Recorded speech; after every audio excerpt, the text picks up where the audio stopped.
New Thought Media Network. We are a global broadcast network of positive music, media, and entertainment, inspiring humanity's evolution along the journey of enlightenment and creating a world of love, peace, empowerment, and prosperity for all. New Thought Media Network. Positively inspiring. Welcome to Ministers Talking a weekly program where Rev BRZ and Rev Z and their guests chat about current affairs, world events, spiritual principles, and any old they want to talk about. Based on the New Thought philosophy and ancient wisdoms, Ministers Talking shares a visionary perspective of the evolving spiral called spiritual living. Join us each week as we explore the emerging paradigm of life on planet Earth and beyond.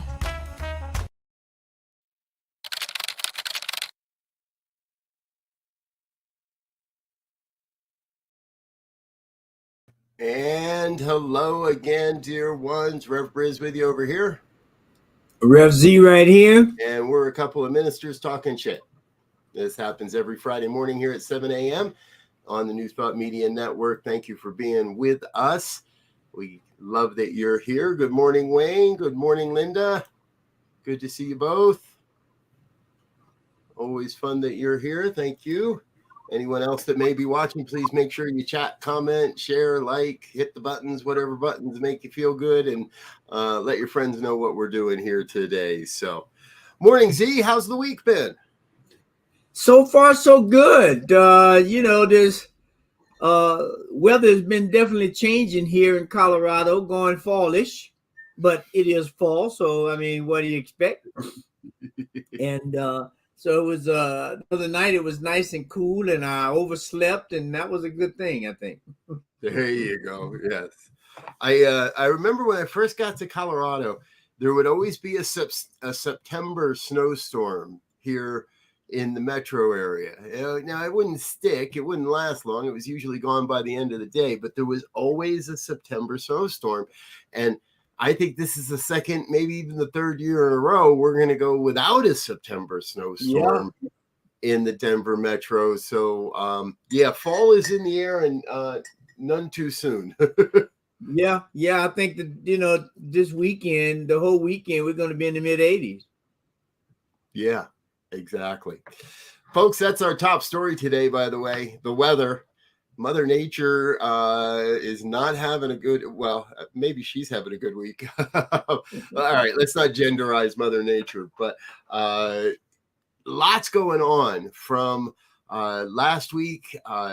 Hurricane typhoons hitting the west coast of the U.S., big storms in Alaska, and now we've got Hurricane Fiona coming across the Atlantic. I actually saw a story that there's about to be a Gulf Coast hurricane that could be a monster storm that's brewing, and because the Gulf is so warm right now, and all these different factors, and Mother Nature is definitely throwing storms at us. Yeah. And Fiona took out all the power in Puerto Rico. There's relief efforts getting started for Puerto Rico. Bermuda is about to get bypassed, but Canada, get ready. She's coming straight up the East Coast and going to slam into Eastern Canada. Folks in Nova Scotia and all that, get ready. It's pretty wild, Z. This, I keep saying this, but it looks a lot like a doom and gloom movie from the 1980s. Yeah, the hurricanes got a late start this year, if you will, right? Because there were stories early, because hurricane season starts in June, and they were saying, oh wow, and it ends in November, and we haven't really had anything, and it's not, in my mind, it's not the fact that we have a lot of them. It's that the ones that we do have are increasing in damage. I mean, 5 years after the hurricane hit Puerto Rico, now that there were people still without electricity, and now they're underwater and without electricity for those who had it again, right? So the storms, when you talk about climate change, doesn't necessarily mean that there are going to be more storms. It means that the storms are going to be bigger and more damaging because the water, at least for hurricanes, because the water is a lot warmer. So once it gets the right conditions, they're going to pop up. And, you know, it should be a great indicator for us to say we need to pay more attention to this, how we're living in terms of our relationship with the universe and how we are dumping stuff here, there, and everywhere. Sooner or later, you're going to catch up with us. Yep, exactly. And I think you're hitting the nail on the head there. As far as we haven't paid enough attention. Yeah. And that's fancy. People from all the way from people that denied this was going on to the people that said, oh, well, that's not going to affect me in my lifetime, so we'll leave that for the grandkids, or even just ineffective politicizing of what was necessary. I keep thinking back, man, how Al Gore was right. Yeah, we need to start a campaign. # Al Gore was right. And it was an inconvenient truth, but it was the truth. And we didn't do any, all right, I shouldn't say anything, but we didn't do enough to avoid the situation it would appear we're in right now. And so now it's the old backpedal. How quickly can I backpedal and try to get into position to do something to keep all this from killing everybody? Yeah, excuse me. It is, the one thing from a spiritual perspective that has always been a cornerstone, I think, regardless of the tradition, is this idea of the witness, the observer, right? And there's the point that, the more you observe, or the more of a witness you can be and take your emotions and that stuff out of the screen, if you will, that's moving across, the better you can, react, interpret, get involved with. And we have just not been very observant. And for those, and I guess some people have. And so now the thing is, well, heck, we done screwed this up enough. Let's start looking to go to back to the moon and create a colony up there, and let's see if we can get to Mars. Because there are a lot of scientists who are saying, in terms of tipping point, that we're beyond that tipping point now, and we might be able to flip it back, but we got to be real aggressive. Now, when you think about all of the car companies saying that by 2030, 7 years from now, they're going to have a main fleet of electrical cars. But the question is it too much, too late? I mean, too little, too late. Little too late, yeah. California announcing recently that all new car sales will have to be electric by, I think it's 2030 as well. And that feels like it's a long way off from where we are right now. However, I do know there are a lot of good people doing a lot of good work out there in this regard. And I see stories every week of the innovations that are happening in technology and energy to help us move away from the carbon-based footprint from all that's happening. And folks, here we go. Shameless plug time. I cover those stories every Friday night on The Good News at 5:00 Mountain Time. Come join us and check it out. Those are the stories we talk about, are the ones that, not just the people that are doing good in the world, but the organizations, the ideas, the companies that are doing good in the world, specifically and in many ways around climate control. So, and climate change. It's a sticky wicket, as it were. Yes. Now, I found this story. I didn't tell you about this before. It slipped my mind, but I found this story that is, I had to kind of read it twice. There was a principal in Tennessee at a middle school doing an assembly, and he used the N-word during a school assembly. Oh, what? I didn't see that one. it is. I was shocked. I saw it, and I didn't read a whole lot because I said, surely this is just right. I mean, yeah, it wasn't The Onion, right? no, exactly. I can't believe a principal of a middle school. So now we're talking what? 12, 13, 10, 11, 12, 13, 12, 13, 14, depending on how they have it broken down. Yep. Use the N-word. And I was shocked. And of course somebody videoed it, right? Oh, of course. Yeah. and the statement that he made was the white kids want to call the black kids the N-word.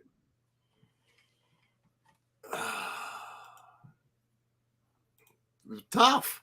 Tough shit. You don't get to do that. Sorry. I mean, I don't know what his intentions were. And and if you take that at first blush, maybe he was trying to, I don't know, but there's another way to say that if your intentions were good. And I'll never try and question someone's intentions unless they state them. But as a school principal of a middle school in this day and age, you have to be more aware of what's going on. Yeah. And there's a place for that kind of dialogue. Yes. There is a place for, I used a slur a couple of weeks ago in this program, half by mistake and fully apologized for it. However, it wasn't that one. Right. First right. Well, that's the ultimate no, you're not allowed to say that word anymore. Yeah. And throughout the pandemic and after George Floyd and all of the right shifting, left shifting, however you want to call it, one of the things that came about was this idea of courageous conversations, right? Right. And part of that genre, if you will, was to allow people to speak freely in a courageous kind of way so we could get to the roots, if you will, of some of the ideas and feelings and concepts. Now that might be a place and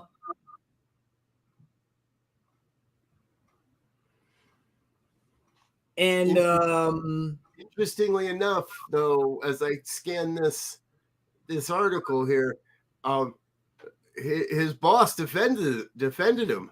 I know. Now they did agree that it would be best for him to take some time away from the principal's chair, which is good.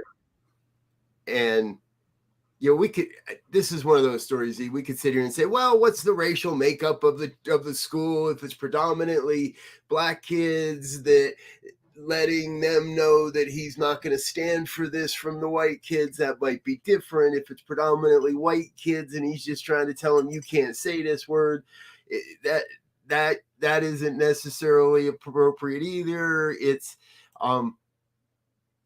this is just a word we don't use anymore, folks. Right. Period. Not acceptable. Right.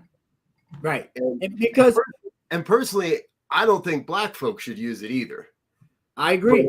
But I don't have the right to tell someone of color that they can't use. I could suggest that that's not being very helpful, but it's interesting. I want to share this one with you. I play a lot of disc golf. Some people know that. And in disc golf, because you're out in a park or a field, it occasionally you'll throw your disc and it'll go in the wrong basket. It'll go in a different holes basket, or it'll go in the women's basket instead of the long men's basket or whatever. And in Frisbee golf, most people refer to that as a black ace. And I've been on a personal crusade for a couple of years now to say, no. So then, no, we got to change that. That does not represent our sport very well. That really does not. And that's where we are, folks. If we're going to change the world, if we're going to create a world that works for all, we've got to be willing to do the hard work of saying no. If I make a mistake, I'll make a mistake, and I'll take the criticism, and I'll do my penance. Yeah. And I do appreciate that at least this district head and principal recognize that he needs to take some time away from his job. He needs to take some time away from his job to reflect, to consider his behaviors, to look at, hey, how would I do this differently in the future? How would I not get into this mess? Wow. I attended a workshop recently on diversity, pretty hard hitting by this one PhD, and he was and he spoke very factual, if you will, with information showing how white supremacy was placed in institutions based on laws and behaviors and things like that, and it was very hard hitting. Unfortunately, we didn't have a time with the group afterward to really ask questions, which I would love to have got into some dialogue. But when we look at the country, what he outlined was that at the root of white supremacy within institutions, in terms, and this was for a professional setting, looking at how many blacks are in the C office or in revenue generating positions. The picture was painted from the very beginning that was something that was not within the capability, so we're not even going to work with that, and it still exists today. Right. Yeah. People ask me all, and we ask people on different shows all the time, what's the future of New Thought? Where is this all heading? And I really believe that if this philosophy isn't effective at providing hearts and minds with alternative ways to look at the world and live life, we're not doing our job. And this is just one of those places. It's been over and over and over and over again. Studies have shown specifically that word, muscle testing, and nobody gets stronger when they hear that word. Everybody gets weaker when they're called that word. Everybody, even just thinking about that word is damaging to who we are. And here's the truth. It was never effective. It was never a beneficial word. No. And like you said earlier, is that, no one, black or white or red or green or purple or whatever, should be using that word. The word originally was created as a derogatory term. Now, young people of all races and whatever are using the word. They use it in songs and they try to use it colloquially and all these different things. But one, it creates confusion to someone who's trying to be respectful, if you will, and even when it's supposedly done in a decent fashion, it comes out derogatory. So it really should be removed. But that's a conversation for another day. that would be a major debate, especially by a lot of the young people. They use it as a term of endearment in some cases. Taking their power back. Yeah. Yep. I recognize that. I think it's misguided, but I recognize the belief system operating there. Yeah. All right. Let's talk about some good stuff. Do you know who Joey Votto is? No, I never run across that. I didn't know who Joey Votto was today until today either. However, if you are a baseball fan and you like the Cincinnati Reds, then you know who Joey Votto is. And Joey is out with a season-ending injury. So rather than stay at home, he's been hanging out at the ballpark. And he's just been wandering around the games, taking selfies with people, sitting down in seats that he does, taking people's seats and hanging out until they come back, sitting and chatting with kids, being an ambassador of the game.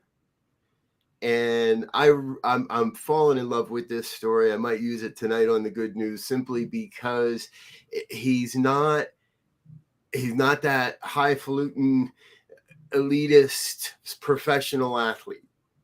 He makes more than enough money that he doesn't have to sit in the cheap seats. But here he is hanging out in the left field seats with fans and wander and being a part of the community that they're building there around that team, rather than just my season's done, I'm gonna go home and watch Netflix. Kudos to Joey Votto of the Cincinnati Reds. I think you're doing a great job, man. If you ever happen to hear this program, it's been a wild week in sports in some ways. You're our sports guru. Yeah, it's been wild. There'll be a Brady saga until Brady retires. Undoubtedly, the dude is a tremendous athlete, right? I mean, you look at his age; he's 45, I think. 45, yes. And he's playing with 20-year-olds and 22-year-olds who are out to make a name for themselves. Yep. And dude can still hang with the best of them, but at some point, like right now, real life and football life starts to clash. And so, there's all kind of conversations about him and his family and this, that, and the other. And, we obviously where there's smoke, there's fire, and how much fire, we don't know for real. But, I would anticipate for sure that this will be Brady's last year. I'd take some bets on that one. Yeah, I would too. And, I don't think that's going to last. And then, well, he's going to learn what it's like to play without Gronk. I mean, let's be realistic. He doesn't have a 250-pound tight end that can jump 7'3" and bring down a ball out of the stratosphere. It doesn't matter how far over Gronk's head he would throw it. Gronk could jump up there, grab it, pull it down. Nobody could stop him.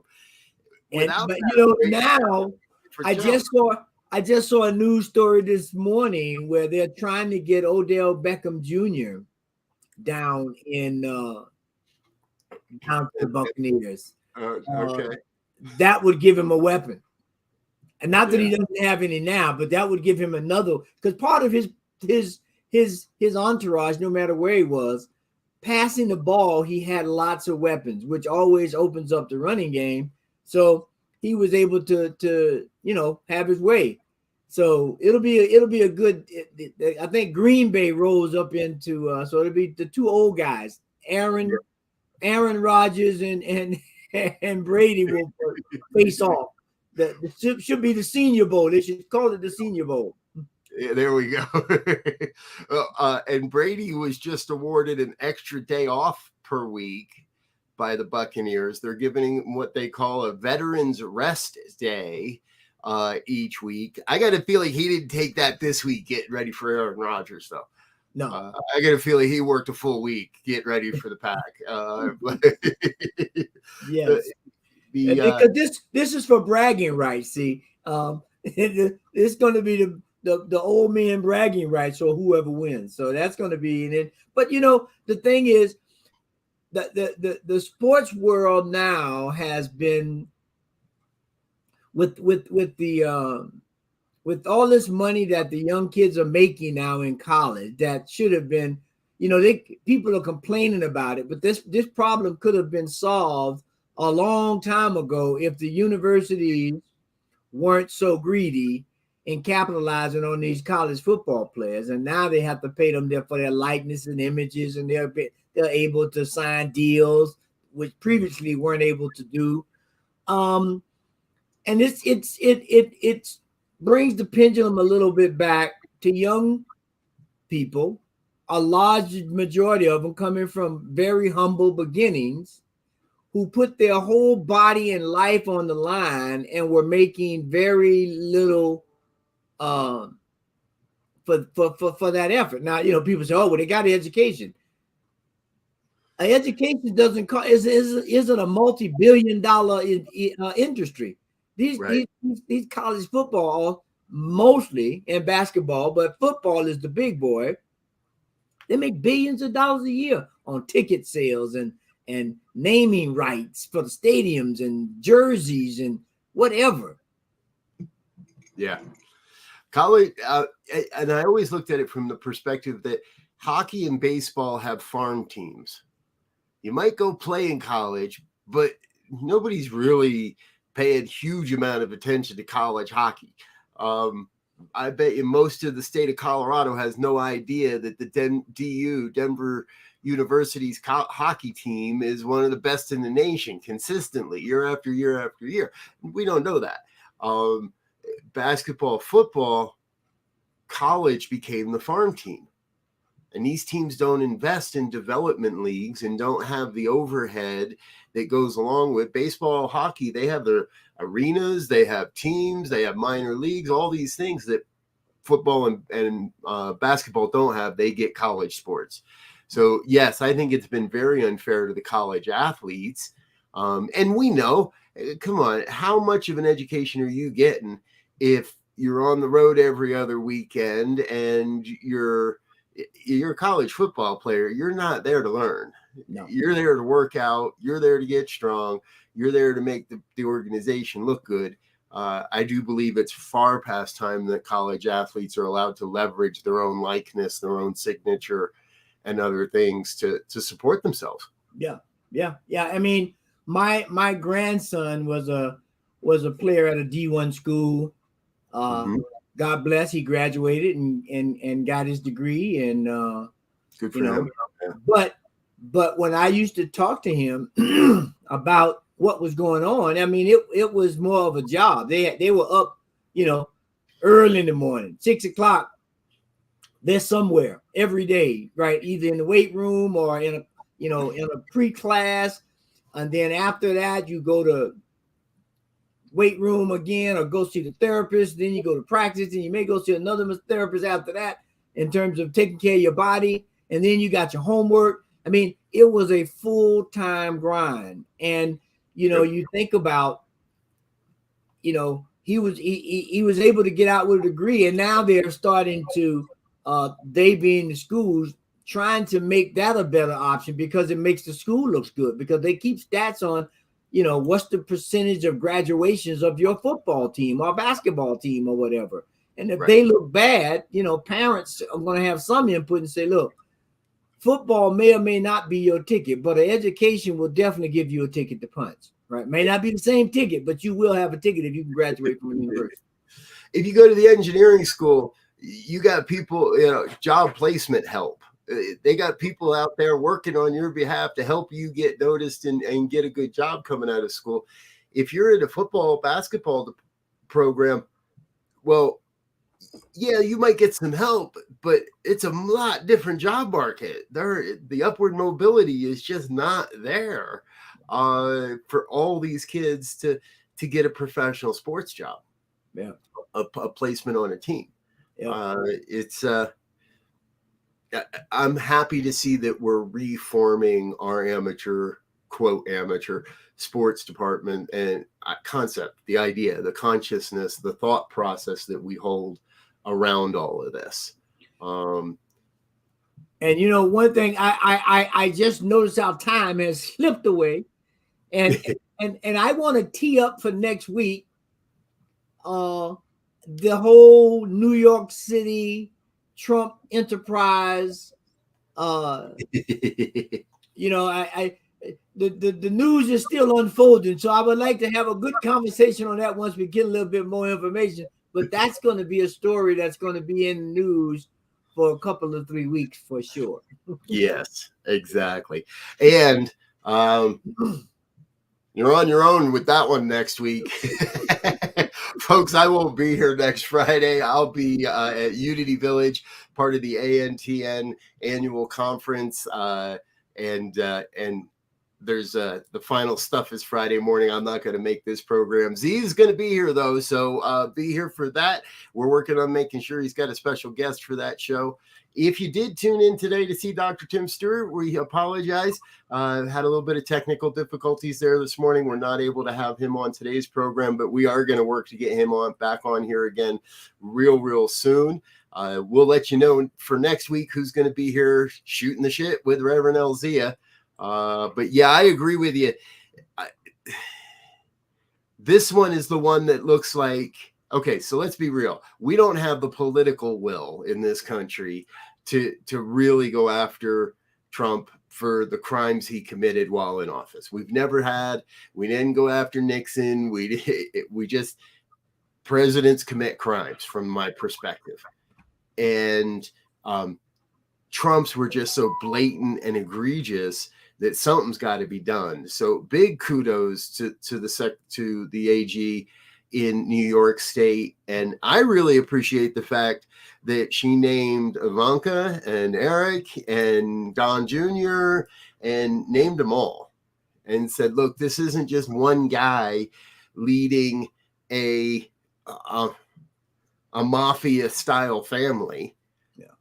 This is a whole concerted effort by the lot of them. And did you see the golf course photo? No, I didn't. I'll have to go find it.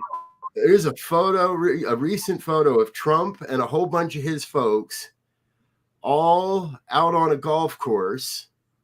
Not a golf club in sight. There's one golf club, and the whole one guy thought enough to say, hey, maybe I better grab a club and take it with me out there. You could kind of tell they all just walked out into the middle of the course to have a conversation. Let's imagine what they're talking about. And no golf, one golf club in the whole picture, but probably like 9 or 10 guys. And it looks like a mafia meeting. It looks like the mob is hanging out, listening to the Big Don tell them what's going to happen. And you're my capos. Now get out there and make this shit happen. Get me my money. And it's not a flattering picture by any means. Well, you know, the last thing that, you know, maybe they were playing best ball, so they only needed one ball and one club. So we'll assume that. and you know, the state's attorney out of New York, she's put together that document that they passed on to everybody, the district attorney and the tax 200. I think it's 285 pages of information for them to make a decision. And one of the things that they're going to be looking at closely is that the DA in New York has a relationship with Trump. So I'm sure somebody's going to be trying to figure out whether that person needs to recuse themselves or next week is going to be interesting unfoldings of that story. And it could have some real political ramifications of if he runs and all of that. So stay tuned, everybody. It should be a rocking week in the politics on that live. Man, you just went and said it, and my mind went. Because if he does, we got nothing to talk about on Fridays for a long time except that. That's gonna. I'm gonna say it right now. If he does, it's gonna be the biggest shit show we've ever seen in American politics. No question about it. Oh yes. All right, I got my brain back in my head now. All right, folks. Well, thanks for being with us today. This is New Thought today. This is Ministers Talking Shit on the New Thought Media Network. We appreciate you hanging out with us. We like to go into a little bit of overtime these days So we appreciate you being with us. We'll be back again next week. Before we go, let's make sure we say a quick thank you to our donors and sponsors. Please help us with that. On behalf of everyone at New Thought Media Network, thank you for being a member of our virtual family. Your financial contributions help share the New Thought message with people from around the world. Please visit and contribute at www.ntmedia.org/donate. New Thought Media Network, come be you. And please like, share, and subscribe. Until next time, peace and blessings.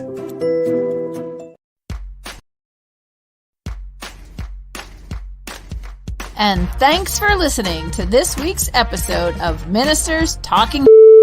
We'll be back again next week with more commentary on current affairs, world events, and any other our ministers want to talk about. And if you found value here, please share our with your friends. Until next time, peace and blessings.